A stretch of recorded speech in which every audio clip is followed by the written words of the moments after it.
Thank you. And yes, this is my belief, even when it's because sometimes you can feel, why work with fashion, why work with culture? But I really believe we need a little space right now to cope.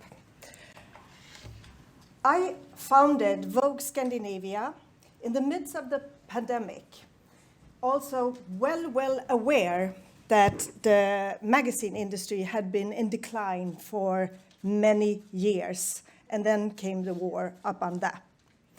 Many can say it was brave or foolish and daring. I think it was all of that. I went out to my investors. We are a startup. It was just me and my assistant behind a shoe shop in the stock room. So it was really a startup.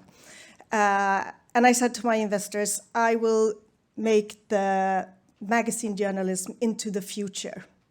And how? Well, it's actually the foundation of the Nordic values. With them, you can come very, very far.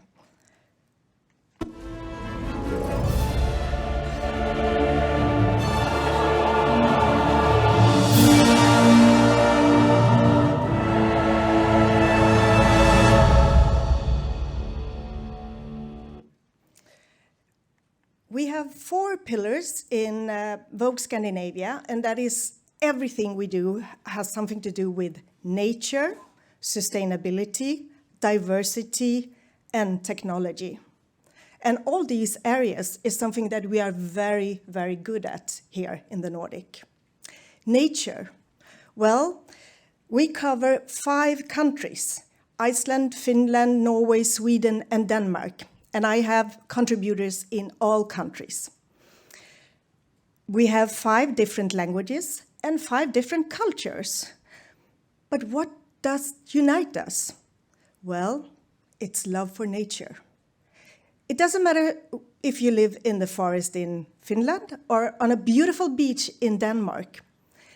You will hear that nature is where you get the creativity, the inspiration. It's like a religion for us, because we are not religious here, as you know. But when we go out in the forest or in the nature, we get peace of mind. And that's where we get grounded. And that's why we are so functional in everything we do. All our covers, this is the 5 covers we have done, we launched in August, the nature is represented. And it has a daylight, the raw light of Scandinavia, of the Nordic. You know, the light is extreme bright or it's extreme dark. And it gets exotic when you work with it. And not only that, if it's Greta Thunberg with the Icelandic horse, or if it's the supermodel Elsa Hosk, naked with her family in her garden. It has an authenticity that is very, very well known around the world. No superficial things at all. Well, Vogue, it started 1892 by an American, Condé Nast. And that is why the publishing firm always still had the name Condé Nast. And they are situated in New York. And in 130 years, it's about the same way it's been produced, it's been sold, and it's been distributed, and the logistic around it. So when you are new, and a new startup, then I allowed myself to turn all corners and say, can we do this better? Can we do this more modern? And yes, of course we can. First, I looked into how magazines are sold. And you know, it's all those newsstands, thousands of them everywhere. But the reality is that 60 to 70% of all magazines that goes out comes in returns and become waste. It's a mass industry, and I didn't want to be part of that mass industry because I don't believe in it anymore in that way. So what do? Well, I invented the e-commerce, because that's how you buy products today, not in a 7-Eleven and carry it home. So the only place you can buy a Vogue Scandinavia is in our own e-commerce. And the good thing about that is that you can trace everything. We can trace the paper and the magazine from the finished woods, because that's where the paper is done, and it's the best quality in the world, to the copy you hold in the hand. And we are totally transparent on our website with the footprint this does on the earth, which is absolutely new in this industry. And then there is also another complication that I wanted to get rid of. Every magazine that goes out to subscribers, they are in plastic wraps. And I said, how can we change this? This is difficult because it's huge machines that does this and print the magazines and then, pack them in plastic. And it was me and my assistant in a shoe shop behind a lot of shoe boxes. I said, how can I do this? Well, I went out to Stora Enso, the Swedish-Finnish forest company, and said, can you help me? And they have an amazing innovation department. And they understood me, and they understood what we could do to the world, because we are in English. So we also have a huge audience around the world that loves Scandinavian culture and design and fashion. And they said, of course, we will help you.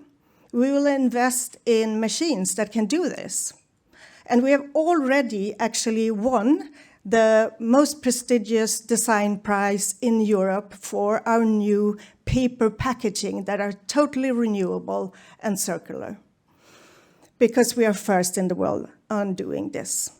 I must say, because we are a licensee, but my home company, Condé Nast, they have a sustainability department of 300 people. And when I had a conversation, it was me and 2 people from Stora Enso, and we had 7-8 months until launch. And I said, we will start by being carbon neutral, and we will start by selling only online, and we will also start by taking away all plastic. And this woman that is the head of this department said, well, Martina, that is very ambitious, but you will never make it. And then I said to her, well, no, I actually didn't say it, but I thought, you don't know, but we are Swedes and we are Finnish. If we say we will do something, we are going to do it, and we made it, yes.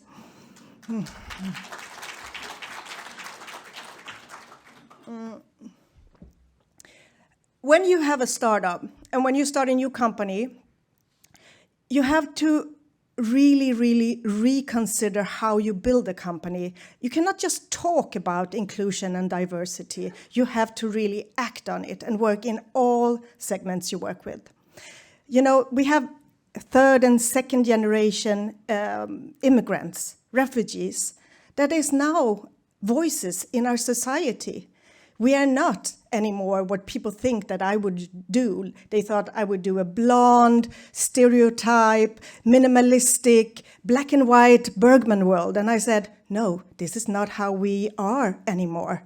We have so many more voices that need to be heard, and that is coloring and doing something for our society. So we include them in everything we do. I have 2 editors just working with diversity, inclusion, and fluid gender questions. Technology. Yes, a paper magazine, no. That is actually secondary for us. It's a luxury product. It's like a coffee table book, but the whole investment, and my investors, what they are investing in is the new technology. And if you want to tell stories, you have to tell them through your phone. You have to see them. You have to be good at audio. You have to be good at video and AR and AR and animations and all techniques out there to catch the audience. And you know, you don't have to go abroad to find the best companies in these designs. You can stay here in the Nordics. I only work with tech companies, both front-end, back-end, and designs, UX designers, and even avatar designers that are from the Nordics. Here in Finland, we have some of the best avatar designers in the world. Did you know that? And what is good with, for example, the metaverse to work with, not just that it catches the new audience, it's also that you can combine this two different forms of culture. You see, our avatar, she's custom made. Her name is Ada, and that is the most common name in Finland. That's why we named her Ada. She is actually here walking in an artwork from a Swedish artistic duo called Inca. So you can combine the physical artwork with the avatars if you want. And also, I want to say another thing, and this is the color scheme, the aesthetics. Look at the colors, the technicolors. This is something that you have to look at very closely in the future.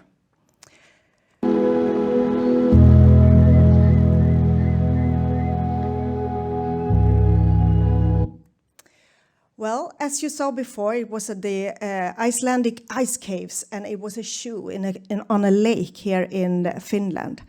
I just want to say there is so much impressive things from the Nordics, everything from landscapes to people, to talents, to culture, to discover. This is actually from the west coast in Sweden and a Finnish sauna. And talented people that everyone in the world are very, very interested in knowing. We already, just after half a year, have customers in 95 different countries that are just obsessed by the Nordics. So my recommendation is to use the assets that we have around us. They are amazing.